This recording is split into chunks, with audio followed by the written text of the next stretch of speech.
Alors, l'atelier que nous avons débuté hier et qui va se poursuivre jusqu'à demain est relatif au recouvrement des recettes des collectivités territoriales. Comme vous le savez, le budget d'une collectivité, c'est des recettes et des dépenses.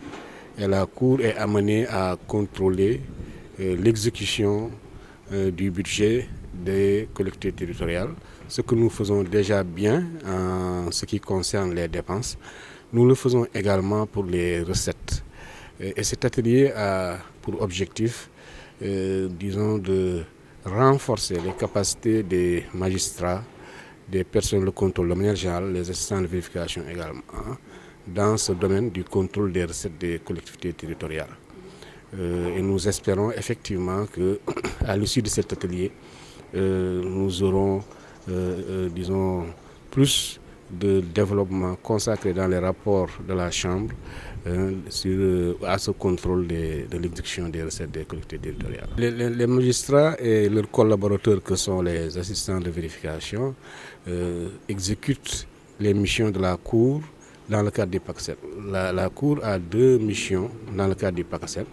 C'est l'évaluation de performance des collectivités territoriales bénéficiaires des financements du PACSEN. Ça, c'est une première étape, mais il y a une deuxième étape plus approfondie qui est l'audit des collectivités territoriales. Et dans cet audit-là, c'est tous les aspects de la gestion d'une collectivité territoriale qui peut être scruté, notamment les recettes, notamment les dépenses, comme on l'a évoqué tout à l'heure. Et ce travail est effectué par les magistrats et les assistants de vérification. Donc c'est en ce sens-là que effectivement cet atelier vient à son heure. Dans le cadre du PACSEN, la Cour avait un engagement en matière d'évaluation de performance. La Cour exécute cette mission-là à la satisfaction des parties prenantes au niveau national, mais également des parties prenantes que sont les partenaires techniques et financiers du programme, la Banque mondiale et l'AFD. Nous avons également des engagements, je l'ai mentionné tout à l'heure, en matière d'audit. Normalement, nous avons un engagement de 60 audits de collectivités territoriales bénéficiaires du PACSEN durant les 5 ans du programme.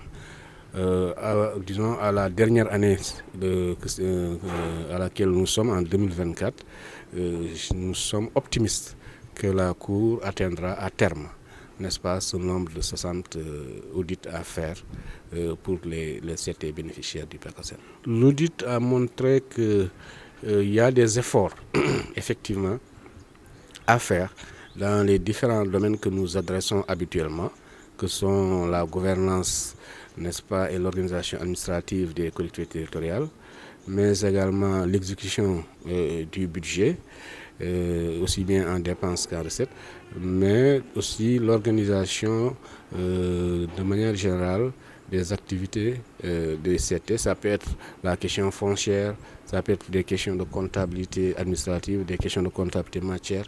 Donc il y a beaucoup d'aspects que nous abordons dans nos audits. Et de ce point de vue-là, nos audits, comme vous le savez, font l'objet de publications dans le rapport public. Mais d'un autre côté, l'évaluation des performances des CT, c'est un mécanisme innovant qui a été mis en place dans le cadre du PACSEN. Et ça permet qu'à l'issue de l'évaluation que la Cour fait des CT, de déterminer le montant des financements auxquels les CT ont droit. Et cela a été très motivant pour les CT puisqu'on a remarqué que les résultats de manière générale se sont améliorés durant les 5 ans de ce point de vue-là. Et ça a amélioré également la gouvernance des collectivités territoriales. Il y a des documents qu'on avait des difficultés à avoir à temps. Maintenant, c'est fait à temps. Les budgets, les comptes administratifs, la planification des investissements. Donc, il y a beaucoup d'aspects, la formation, même le renforcement de la capacité des élus et des agents. Il y a beaucoup de côtés positifs que cette évaluation de performance a, en tout cas, poussé les communes à